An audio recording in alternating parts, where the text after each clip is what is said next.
All right, welcome into the half.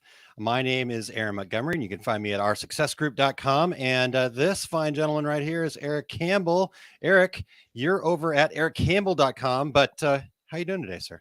I'm here. It's always like I like to say to people, I'm like, I'm present on the right side of the dirt, and that's always good. So yeah, that's that's a start. I will say this, as many people know, when you catch a nasty illness, sometimes it takes you a long time to be at 100%. Yeah. I'm definitely still there, voice wise, but happy to be back and happy to be on the Tubular Guys this morning. That was cool. It was a good show about DTF printing. So There you go. if you Yeah. guys didn't catch it this morning, we had Don Copeland on talking about DTF printing, commercial DTF. And throwing around some numbers, talking about some interesting stuff worth looking at and seeing what's going on in the industry. Always something we should watch out for, what's new and what's really going on. So Yeah, cool stuff absolutely. at the Tubular Guys this morning. Yeah, you got a little inside baseball, I felt like, in a lot of Yeah, ways, and yeah, kind of heard a lot about that. So good stuff for sure. All for right. sure. Well, Eric, I'm glad you're here. Glad you're starting to feel better. And, because I know the other part about not feeling well is then you also have all the stuff that kind of went by the wayside that you got to catch up on. So, and since 100%. you're not normally a busy guy, oh, wait, no, you're Oh, always a wait. busy guy. And then, and on top of that, being out of it. So, appreciate you spending 30 minutes with us Oh, here, plus the hey, hour thanks, man. plus over there on Two Regular Guys. Oh, So always. Well, then honestly, it's the people who are here. So, and with that, why don't we say hi to some of these people, let's right? do it. Let's do it. It's- We're both touching you're buttons. not All supposed to right. touch the All buttons right. I here, won't Eric. push buttons. It's you. Keep your hands up here. No, I'm just kidding. All right. I want to do Afternoon, creepy wiggle Chuck. fingers. Good to see you. And Hi, we Chuck. know who this is, even though he's coming across as Facebook user. That's And Todd. we're not in any groups here, so this has got to be on the Facebook user side, which is Todd. Yeah. So you're gonna have to go to YouTube, bud. Yo, And man. so good morning, Todd. Good morning to Ramona. What a great Yes. day. Yeah, it's a little rainy here, but at least it's warm, so I'm gonna go with that. So Yeah, we're a little cooler again, but hey, it's Albuquerque. We do fine. yeah. All right. So we've got Jeff and Adam tuning in. Yes. Hello. Great to see you guys. Happy to have you guys here. And then Yosta checking in from Sweden. Indeed. Appreciate you being here. And Marianne from MAS. Glad to see you both. Out in Santa Fe. Happy to have you in. Yeah, definitely. And then Jennifer says, feeling you, Eric, different illness, same feeling. So, Oh, totally. Yeah. And I think all of us have to deal with that. I even did, like, the last show I did last week was about kind of catching up and how it was. But I mean, some of it was about continuing education, that kind of catching up. But it's true. Whenever you're down for any period of time, most of us schedule ourselves right to the hilt in the first place. We're probably a little overcommitted. I know I usually am. I like to say yes a little too much. But when you get shot down a little bit, sometimes you shut down. There's nothing else you can do. You just have to let it happen. Yep. And then you regroup and get what you can. So Yeah, there you still go. feel bad about it. Feel a little guilty. That's how I am. But There you hey, we all feel like that. You just turn into a jerk like me, and then you don't care. All right. That's what my wife says. She's like, "What are you worried about? You're sick, dude. Like that's normal. Exactly. Yeah. Quit being bad, man. Quit feeling Yeah, bad." totally. All right. Lisa says, good morning. Glad to see you. Two chipper faces today. Good to see you, Lisa. Absolutely. Lisa always doing good things. Justin, his favorite 30 minutes between 9:30 and 10 a.m. every Friday morning. Yeah. That's like the only people with the only child. He talks about their favorite kid. That's just doesn't count, man. we were on to you. We understand what you just said. my dad will always tell my son that that my son is his favorite grandson in all of Missouri, because his other grandkids live in Arizona. So doesn't mean what you think it means. Yeah, exactly. All right. Bevy Jean, good morning. Glad you're feeling a little better, Eric. Yes, it does take longer than we think it should to recoup. 100%. Yes, it does. Yep. All right. So we got Jennifer's got, I'm going to jump in with what my initial question really alluded to with Two Regular Guys today. Obviously, Todd jumped in with a one head DTF. So let's see if she's got the rest of the question here. Yeah. That's the problem. I don't have the rest of your question. You may have to so help us out. I can't remember exactly what the question was, but yeah, we're happy to explore that and talk about that. And we've got Todd here, and Todd can also help us too. Todd helped with some of the questions and things today too, for sure. So, Adeline is in. Adeline, sorry, excuse me. Good morning. Hello to you, and she's saying hello to everybody else there. We've got Todd on the YouTube side. Lisa says we got 12 inches of snow and it will be in the 40s today. So once again, happy not to be in Elbert, Colorado with you right now. I was going to say, when I lived in Colorado, the joke was if you don't like the weather, come back in 15 minutes. But no, I did a big overnight, well, a couple of nights actually, out in the Golden Gate State Park out there in Colorado, and it literally, we were doing a hike, and it was sunny, raining, snowing, and hail within the same hike. Yeah. I could not believe it. The sleet, the snow, the rain, everything. So yeah, Colorado, absolutely, that is the real. You will be seeing changing weather patterns. Yeah, there you go. And Jennifer says, I'm so buried. Yeah, Todd saying hello to Jennifer. We're getting through all of them. Hello, hello, Christy. Thanks for being here. All right. So I think Jennifer is actually addressing this there to it is. Todd. Yeah. Now I want to know what you really have to say about jumping in with a smaller investment. In comparison to the larger commercial stuff in Correct. ETF Yep, you're seeing today. which Todd has now invested in and is running that. So, And I'll have to say, yeah, I'll bow out on DTF. That is one thing where I am just, this Yep. is way out of my field, folks. Yep. Yep. Got Mike tuning in. Hey, Yeah, we'll try to have some jokes, Mike. I don't know. We'll see how that goes. And then Lisa is seems like this is maybe his tongue in cheek, Eric. I don't know. I don't know what, Eric, overcommit, never. Yeah, that feels bad. That feels bad. I gotta say. I mean, maybe I need to. Shots fired. Shots fired. Yeah, I feel that. I say the same thing about you, Eric. So I always try. Hey, this coming from the guy who we've had described as a time optimist. Is I think what we've heard. Yes, I am also a time optimist. I am optimistic that I have time when I really don't. Well, yeah. If it's coming from me, Eric, maybe you should listen for sure, because I need people to tell me that too, right? My mastermind group tells me that all the time. Like, yeah, maybe you should say no a little more often. I'm like, you're right. That is the hardest thing. I mean, and I'll be honest, I'll talk about this briefly. Yeah, sure. Most of the things that have come in my career that have been the best movements I've made in my career come from saying yes to stuff that feels like a little too big. So yeah, there is a sweet spot. I think part of the problem is saying yes to something that feels a little too big for your skill set sometimes is what helps you grow. Saying yes if you feel you can commit, that can help you grow. Part of the problem is when you just don't want to let anyone down ever when they ask you a question, and you say yes to everyone rather than deal with the harsh reality. The truth is, and let me tell you from my personal experience, and I know so there's some people who probably have access to grind with me.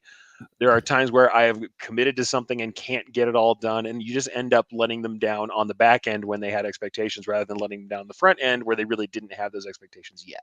Yeah. So that's also me. Go ahead and bookmark this to send back to me, so that the voice of Eric from the past can tell me this again later.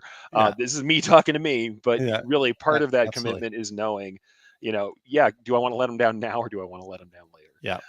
Well, Eric, I'll just come from my vantage point here too, because a lot of this stuff is, we share these things, and like, for example, my small business Saturdays that I do, a lot of that came from the fact that I needed to work on these things. So having so sharing it doesn't mean that I'm saying, oh, you should do this, right? And so even talking about this, where the joke is I'm a time optimist, or optimist time, as Todd says in here. We'll get to that. But here's what I'm kind of trying to be is a reformed people pleaser. And you're going, okay, isn't people pleasing a good thing? No, it's actually not. No, and here's why. And this is it, right? Most kind people are people pleasers. That's right. That you have empathy for people. You want to take care of them. You want to lift them up.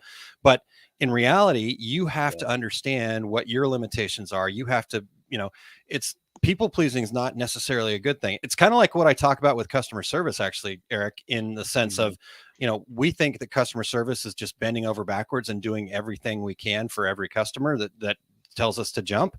But the reality is that's actually really bad customer service. What good customer service is setting the expectations up front, then delivering on those expectations, or over delivering on those expectations is what you're really trying to go for. For sure.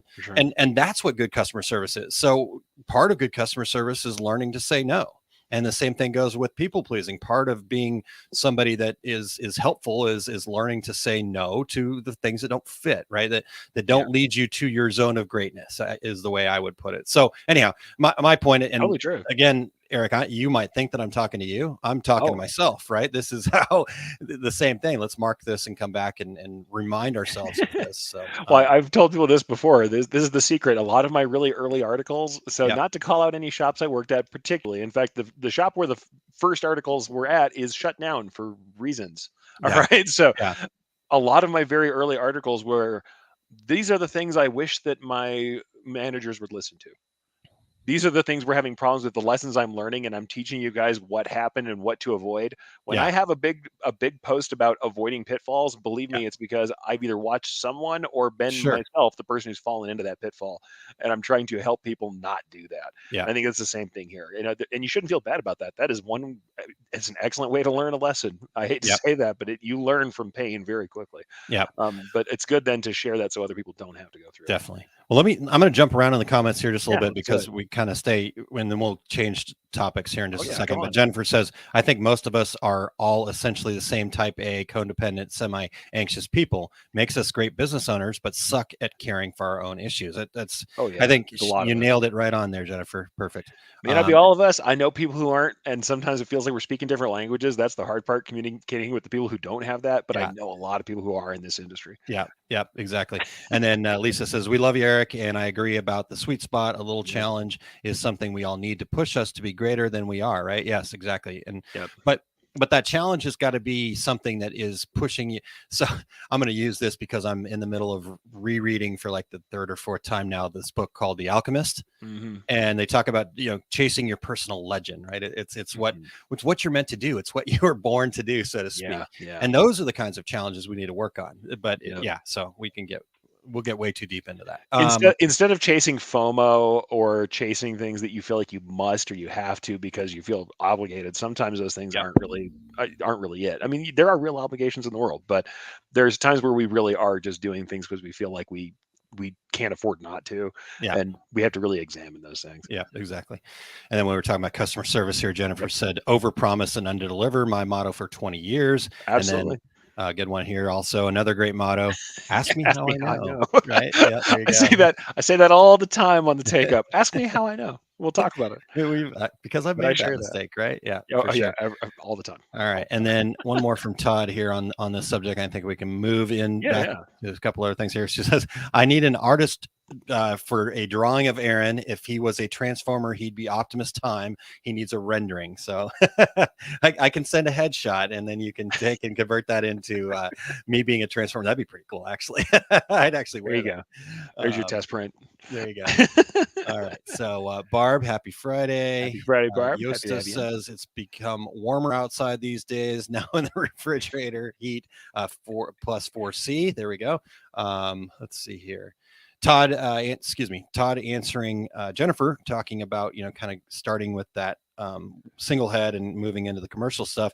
He said more issues likely with converted DTFs, which is what, if you were listening to the two regular guys, that's what Don was talking about as kind of the DIY version, but price point will be lower, obviously. Yeah, much lower based on some of the numbers that Don was throwing out.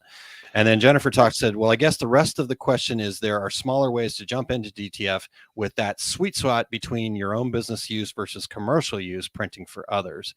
Yeah. It seems like more of those are also coming from what we hear. Yeah. Yeah. And so, yeah. And I'll go back to something that Todd said on the two regular guys way back when we first started talking about this. So for those of you that aren't familiar, Todd Downing, he got in pretty early and has done a ton of testing. I know he's burned through a ton of film. He's done it all. But the other thing about Todd is also very good at, okay, need to replace a print head, right? He's willing to get in and do the work and tinker and, pull machines apart, understanding that it's an investment that he's got to have, right? So all that being kind of what was important. And when he kind of narrowed it down at the end, I kind of threw this point blank question at him, like, okay, for somebody that just wants to print, that doesn't want to be the tinkerer, doesn't want to, right, but you're not ready to get into a commercial machine because of that investment, what would you suggest? And his suggestion was actually one of the purpose-built DTG printers, either a Brother or an Epson style DTG printer, as a way to kind of, if you're just printing for your own business, right, that's kind of the easy. Yes, you're not getting the however many per hour, and you're not cranking out mass volume, but honestly, if you're just printing for your own business and you've got to then transfer those and stuff like that, you don't need that kind of volume anyways. Now, if you're printing transfers for others, the commercial use printing for others, which Jennifer talks about here, then it's a different ballgame. You do need that thing to be running and getting them out the door. So Anyhow, No, that's I agree. No, I honestly agree. And honestly, when I came into sublimation, it was a similar kind of argument yeah, where I did this. I got into the largest desktop sublimation printer I could at the time. yep, yep, And at the time, we were dealing with things like print heads were drying out. So yep, I went and these are not my favorite printers necessarily all the time, but I went and got a big Sawgrass, the biggest I could get. And they were to a purpose sublimation printer, yep, so I didn't do a conversion, but I also didn't go wide format. I also didn't go with a yep, larger sublimation printer. I went desktop, and honestly, even in our shop, we never our sublimation area, or at least in our segment, was never big enough to go beyond that. And by the time it was, we were outsourcing. yep, So there is a room for that in between space in a lot of different mediums and methods. And for me, it just made sense where we had the oversized bypass. We could do a full front if we had to. Most of our stuff was smaller, and yep, the ink formulations didn't dry out. Am I going to recommend that to everybody? No. The per print costs were high. They yeah, were absolutely higher, and we yep, had to charge more than other people had to charge for our use case for the people we were serving. yep, Made more sense to us, but it was also more hands off than if we had done a conversion. yep, yep. It's And just it is what it is. I think that's a really good point that you make, kind of about all technology, all Oh the yeah, tools, yeah, all the equipment, right? Is that there isn't a magic bullet, right? There are certain things that, yeah, you kind of, if you, we want everybody to go into these things with eyes wide open, but for me to go, well, you should just do this. If I ever say that, and maybe I have, and that's okay, just don't listen to that, right? yeah, Here's what you really need to think about is, okay, like you said, what is it that you're trying to do? What's your use case? And then what's going to work, right? Is yeah, the pros and cons of what you were doing, right? With the Sawgrass system at the time, you could kind yeah. of plug it in, plug and play ish, and really not Ish. have the kind of concerns, right? Yeah, Compared to what was also available at the time. exactly. Whereas somebody else might go, gosh, I need to get my price point down. I need to, right? So, but then they've got to be willing to go, okay, well, there could be issues. I gotta, there are other things I gotta learn about color and all this other stuff, right? So And it's staffing. it's That's more the other thing about too. You don't have finding staff what's to right run for it. you, not what's the Yeah. best on the market, right? The best on the Mhm. market might not be right for you, right? So that's I think Totally. is important point. So Totally. And I think I'll say this too. People are recognizing that in between space, and I think they're going to figure that out. yeah, I yeah. think even the commercial sized people are going to figure that out. But you're still, it is a different ballgame. Yep, for sure. All right. Well, Todd says we did it Yes. with converted for a year. It's time consuming for sure, but if you go into it knowing it's going to take time and effort, which what I was talking about, you had to replace a few heads, kind of had to have bigger learning curve, that kind of thing. You'll be fine, right? And so that again, that could be where it is for you. So he suggested going with a P600, a P800, or an R3000 Mhm. if you want production. I'm actually not familiar with any of those, so that's okay. Good, good. um, yeah. Evelyn says, yeah, that DTF thing is not something I want to do. It sounds messy. So Can be, depends can on which be for methods you're sure, using. I think that's for why a lot sure. of the commercial people want to go for those machines because they're just kind of self-contained, but Yep, exactly. Um, all use case. Adelina says, I'm doing baseball jerseys. So basically I can move into work now. I'm sure they have multiple locations, probably a split front on the front. Yeah, I do not envy that at all. Split fronts, even though I know how to do them and have done them and have digitized them, I'm not a fan of split fronts. That's Yeah, that is not my favorite thing to do. yeah, yeah. Todd talking says also you can also get into smaller commercial DTF Yeah. prints for 10 to 15,000. So there we go. All right. uh, Alina says, I do overcommit and it's not even my own business. Anyone hiring? All right, there you go. So, Okay. And hey, by the way, this is something that Aaron can back up. I am that I resemble that remark. yes, I've he worked for does. a lot of other people's businesses and done incredible amounts of labor. It can happen to those of us who are Yep, yep. all about keeping things running. I was there too until I started our success group, and now I Oh have to yeah. do all that labor for myself. It's a different ballgame. That can happen. That can So, happen. Shops I ran, there were a lot of people who were like, "Wasn't that your shop? Did you close down shop when you moved to this other job?" I was like, "That wasn't my shop." Like, "Oh, we thought that was your shop because you were always." I'm like, "Yeah." yeah, I had a couple of those Yeah. questions when I left Coastal, like, "What? You shut it down?" I'm like, "No, it wasn't my No. business." All right, let's see here. What else we got? Okay, Jennifer says, "I'm so buried. I'm here taking care of me. Should I be standing in front of a press or working on estimates? Yes, I'm here looking for support. I think this is a better thing for today. Absolutely. There you Oh, go. yeah. Well, and So, here's the thing I'm gonna tell you, avoiding burnout 100% better than coming back from burnout. Yeah, If sounds you like can take a moment and pause and avoid burnout, it is a lot easier than coming back from a full burn. And once again, this is an ask me how I know moment. yeah, If you burn yourself entirely down to where you do not have the desire to do the thing you need to do, you're much worse off than if you find out, like you're going to find out here, that you are not alone. Many people are in your situation, and we are here to support you. And absolutely think you should take a little time when you need it. yeah, absolutely. Absolutely.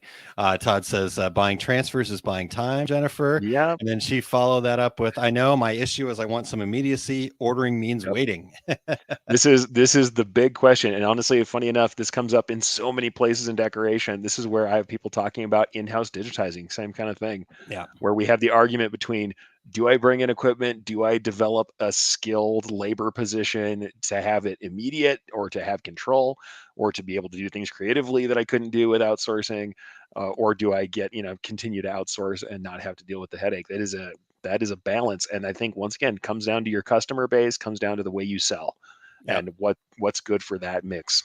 Yeah. Agreed. Agreed. Jennifer says, I've got an extra bedroom. Adelina, come on Come on over. over. And an extra desk at the shop. So there you go. You never Making know. connections. We're making connections. That's what we always say about. That's what I was saying in the 5 things on Two Early Guys Day too. That's one of the best things about continuing your education is being around like-minded people. Like-minded people. Yep. You get two Yeah. hardworking people together, boy. Look, Yep. look Yep. out. Yep. Look what can happen. Um, Absolutely. and then Todd mentioned that our success group, company Todd and Yeah. I started, we've got a lot of great programs and resources to help with a lot of this stuff. For This is sure. this For is sure. Eric, I love talking about this actually. Yeah. I had a call with a gentleman earlier this week. He's actually a certified story brand Okay. Yeah. guy. Yeah. So if you're not familiar with story brand, it's a book by Donald Miller where it talks about communicating with your customers and how to do that. And it was interesting because he was helping me kind of communicate with figure out what the message is for our success group. Yeah. Yeah. And what we kind of landed upon was like, hey, have you ever seen those decorators out there that are feeling a little overwhelmed, a little overworked, and they think that buying a piece of equipment is the magic bullet, right? Yeah. We can help, right? We can help kind of figure out the mindset behind some of this Oh, and yeah. work through that, and then also build a foundation that's going to give you that tool to get some of your time back. And I don't know, for me, the reason, honestly, deep down inside of me, Eric, the reason that our success group is so special and near and dear to my heart is that I actually hate this whole notion of the hustle and grind, right? I'm a Yeah. workaholic, Yeah. but I never enjoyed it when it's just like, oh, I feel like I'm grinding and I've got to go hustle harder, right? That just gives me heebie-jeebies. I want to get passionate about it and like time Yeah. go, gosh, what happened to my day? I was so enthralled in that and felt so productive and in the flow, right? That it doesn't even feel like work. I don't want to work. I'm not somebody that wants to work a day in my life, but I love what I do, right? So Yeah. that's kind of Yeah. anyhow. Um, No, I agree. I mean, I think that's the thing. A lot of us get conditioned to this concept that work should be a grind. yeah. And Yeah. And, honestly, that grind doesn't serve yeah. you. And I, so just to caveat that real quick, Sure. Eric, I get it, right? Yeah. Guy like Gary Some work has V or to get done. people like that, right? Yeah, sure. Yes, we have to work, right? We can't just kind of sit in our PJs and hope that things are going to go well, and then all of a sudden magic's going to show up, right? Yeah. It does take action, but at the same time, it's just like, yeah, how do you preface that, right? So it's about the language. I get it, but Oh, sure. Sure. yeah. Well, So and anyway, honestly, even if you guys have been watching Gary Vee for a while, his super grind message has gotten a lot more about emotion and a lot more about personality and stuff later down the road. I'm yeah, not a full-on subscriber to everything Gary Vee ever did. In fact, I liked him better during his original thank you social media phase than I like what he's doing necessarily now, and then I liked what he did before. yeah, Um, but if you look at even his message now is a lot more about it, your life, because he says the success is how you define it, yeah, and if you are happy at the wages you're making, at the work that you're doing, and that's the biggest goal. And that's coming out of Gary Vee, who was the absolute like pinnacle of the grind hustle mentality for the longest time. yeah, He's still saying grind and hustle a lot. And I'll say yeah, this too: if it's what you want, then of course, yeah. if that's what you want I and the still way want you it to like to feel spend your like a time, grind and hustle. Yeah, yeah, exactly. Yeah, absolutely. That's yeah, that's the thing. I think it doesn't mean it has to be painful. It yeah. means that it's good to get in that flow and be willing to do that work for the thing you want, but it's the thing you want. Yeah, That's the part of it we sometimes miss for sure. totally. All right. Lisa says, seriously, it's great that you're aware of the needs me time now before it becomes a requirement, just like you Yeah. said there, Eric. Yep, for Yep, sure. for And sure. Evelyn, taking care of yourself. Please take care of yourself, Jen. All right. Ramona says, I Yeah. added white toner to my production because I couldn't justify the minimum order requirements for my 1 and 2. So there you go. Yeah. There's a Makes tool, a sense. resource that works perfectly in that situation. And I know from talking with Ramona, she's pricing correctly on her ones Yep. and twos. Like Absolutely. she's making the right money to get things back, and that's still fine. There's nothing wrong with what we always called, and I remember this. There was a whole time in my career where the salesman would come back and go, "Knock it off with these onesie twosie orders," and then I would look at the margins on the onesie twosie orders if they were done correctly versus the margins on the mass orders, and sometimes the mass contract orders just weren't making that much per hour comparatively. Yep. It depends. If you get them right, if you price them right, you're fine. Yeah. It's when you Yeah. try and throw them away at the wholesale prices that they don't work. Yeah. Well, there's a couple things in there actually, For Eric, sure. and I Yeah. totally agree with you. So I'm not disagreeing with Yeah. you, Oh no, but totally. like I said, get them in there, price them right, get it into that right, make it worth the while, so to speak. But the other part is then setting up your system in such that you can run that Yeah. like it's the wholesale, the larger order size, Totally. where Totally. you get into what your sweet spot is. And so when you're doing onesie twosies, but you're doing, hundreds of them a day and Yeah. you're batching them and, all of that kind of fun stuff. I mean, Yeah. it can be so cool. And Totally. you're, Totally. you're getting to satisfy that one person's need that they're going to have something that they love and care about. And it's pretty cool. And Yep. with digital technology that we have today, boy, there's a lot of opportunity. So Absolutely. all right. Jennifer says, I'm that scary person. I can teach all over the place. Been in design since its infancy. Not scared to get dirty or cover myself in chemicals. So yeah, I mean, that's somebody that's Yeah. willing to Yep. do the work and willing to get after it. But it sounds like she's got a real passion for it too. And that's what the difference is. Oh yeah, and that's the thing. That's the kind of yes I always like to hear. Yeah. The kind of yes when I say it starts from saying yes. That's the kind of yes where when I became a digitizer, literally I was working as somebody running machines. I saw that there was a computer under a dust cover and said, "What is that?" They said it's Yeah. a digitizing system. I said, "Yes, I want to learn that." And it had been sitting in that shop for years. I learned on a system that was old before it was ever used. Yeah. And it was because I said yes and wasn't scared to have a bad outcome. Yeah. And don't get me wrong, did I beat myself up for the bad outcome? Heck yes. If you know me, you know I did. Yeah. But at the same time, We're working on that, that Eric. was We're the going to yes. get Well, that was the there. yes. That was the yes. The yes was a yes to the possibility of failure to Yeah. one degree, and a yes to something that you just didn't know. All right. In fact, Eric, I just thought of Sure. something. There's a volley that I shared the other day that I'll send to you that you got to check out. All right. All right. Well, Aaron's trying to make volley a thing. Everybody, get on I it. am. I am going to do it. All right. Make it a thing. So we got a few more questions and we're running short on time Yeah, here. we're So let's gonna see be if rolling we're out soon. get into some of the comments at least here. Yeah, let's go for So it. Jennifer says, yeah, I think I'm hitting that membership button today. I think I need accountability. Absolutely. Accountability is Yep. really important. Jennifer, this is awesome. I love this. I tell my clients I'm not a salesperson. Any grunt can sell. Absolutely. I'm there to help them solve their problems. And that's what every single business does at its heart is Yes, it's solve there to problems. solve problems for their customer.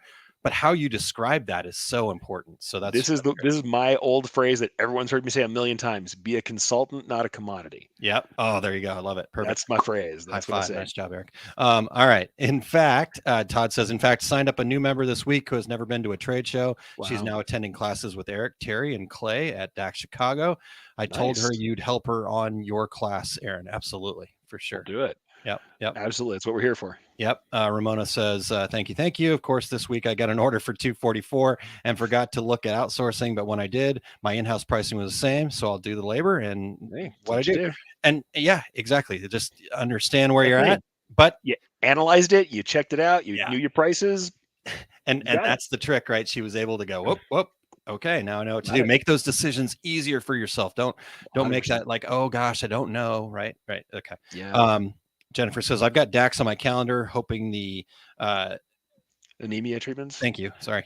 Couldn't see it. Take hold. Anemia treatment takes hold and I can actually have the energy to get there. Absolutely, Jennifer. Wishing you the best and hoping you feel better. Yep. And if you can't, Jennifer, just reach out. We'll figure it out, right? That's the cool part about being able to do virtual stuff. So and Todd says that's so fetch. Yosta says, with the new embroidery program, I can get a price per stitch. So now it becomes easier. Do it. Eric, would you like to talk about the dollar per thousand? No, I heard somebody the other day was doing 25 cents per thousand stitch. So, what are your thoughts on that? Must.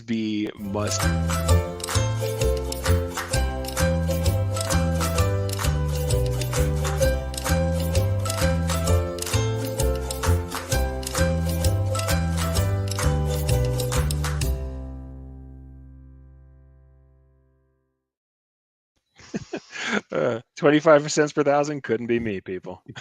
Couldn't be me.